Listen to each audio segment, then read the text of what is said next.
sommaire, Grand Cru Zinc-Cofflet, le domaine Agathe Bursin, un Anjou blanc remarquable et pour finir un petit objet très pratique.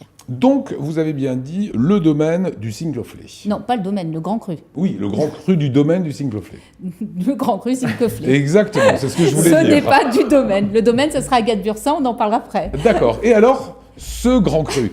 Alors, ce Grand Cru, c'est le plus haut d'Alsace. Il culmine à plus de 400 mètres. Il s'étale sur 68 hectares. Il a un très joli nom, puisque ça veut dire tête au soleil. Alors, l'origine du nom tête au soleil, c'est intéressant. Soit ça provient en fait de son exposition sud-sud-est, ou... Bonne Expo. Bonne Expo, exactement. Mais ça pourrait être l'origine de ce nom tête au soleil, ou le fait d'avoir de petits fossiles en forme de cadran solaire, qu'on retrouve sur ce Grand Cru. Le Zinc-Cofflet. Le Zinc-Cofflet. Exactement. Grand Cru qui bénéficie d'un microclimat, on peut parler de ça? Il est protégé notamment des Vosges par le petit ballon et le grand ballon. La pluviométrie est réduite et les vents qui balayent quotidiennement la vallée permettent sont propices à la surmaturité, à la maturité des raisins. Voilà. Autre particularité de ce vin, il faut expliquer, Christian Gaisman est un très, très amateur. Hein. Oui. L'autre particularité de ce vin, c'est que effectivement, les sols sont chauds et caillouteux. Et du coup, la chaleur est emmagasinée la journée et restituée la nuit. Et l'autre particularité qui accentue ce phénomène, c'est que dans ce Grand Cru, vous avez de murets de pierre qui entourent les parcelles. Et pour l'anecdote, ces pierres, pour certaines, proviennent d'anciennes bâtisses féodales. Ah oui, magnifique. Bah oui. Autre particularité également sur ce Grand Cru, c'est la faune et la flore qui est méridionale. Donc c'est quand même atypique en Alsace, je voulais le souligner. Et là maintenant, enfin le domaine à nous conseiller. Et voilà, là on y vient au domaine, voilà. C'est là. Je mettais la charrue avant les bœufs. Exactement. Donc le domaine, c'est le domaine Agathe Bursin. On a rencontré cette vigneronne passionnée. On regarde. Simplement grâce à mon grand-père. Je l'aidais tout simplement à élaborer son vin et donc je goûtais à l'âge de 3-4 ans le jus de raisin et ensuite il m'a initiée à la dégustation de vin. J'ai toujours eu une affection particulière pour le cépage sylvaner et le Zinc-Cofflet a su accueillir ce cépage et il a pu donner des grands sylvaner. Donc j'ai eu la chance de pouvoir goûter des sylvaner datant des années 1920 et ça donne des très très belles choses.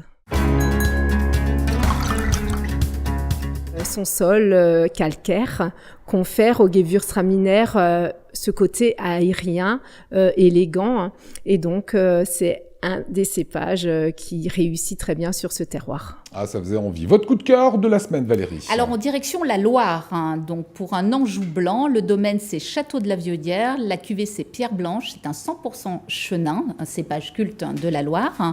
Là, c'est une cuvée qui est élevée 11 mois en barrique sur lit fine. Ça donne un vin à la robe superbe, jaune bouton d'or. Le nez est très élégant et complexe, sur des notes de fleurs blanches, tilleul, acacia, des notes de truffes blanches, de coin, légèrement mielées, un peu toastées dû à l'élevage. La bouche est minérale, fraîche, élégante, toujours avec une bonne amplitude sur les fleurs blanches et les agrumes. Très jolie longueur en bouche, un bon potentiel de garde. J'ai ouvert dernièrement en 2010, une fraîcheur incroyable. On mange quoi avec ça? Des pâtes au citron. Des pâtes au citron. Des pâtes le au citron ne tue pas le vin. Alors, le citron ne tue pas le vin parce qu'il est crémé dans les pâtes également. Le citron va accentuer le côté agrume de votre vin et la minéralité. Et je rajouterai un peu de muscade pour faire ressortir des notes de truffes blanches. Vous avez vu, Christian?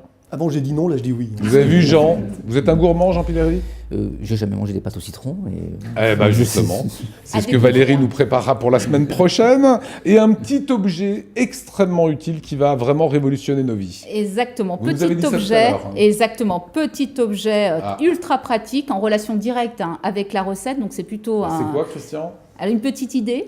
Oui, c'est pour servir le citron. Exactement, c'est un presse-citron. Oui. Donc vous coupez le citron. Et ben voilà. Alors, vous coupez le citron en deux, vous mettez le citron à l'intérieur et vous pressez. L'avantage, c'est qu'on n'en met pas de partout. Vous pouvez même le servir à table.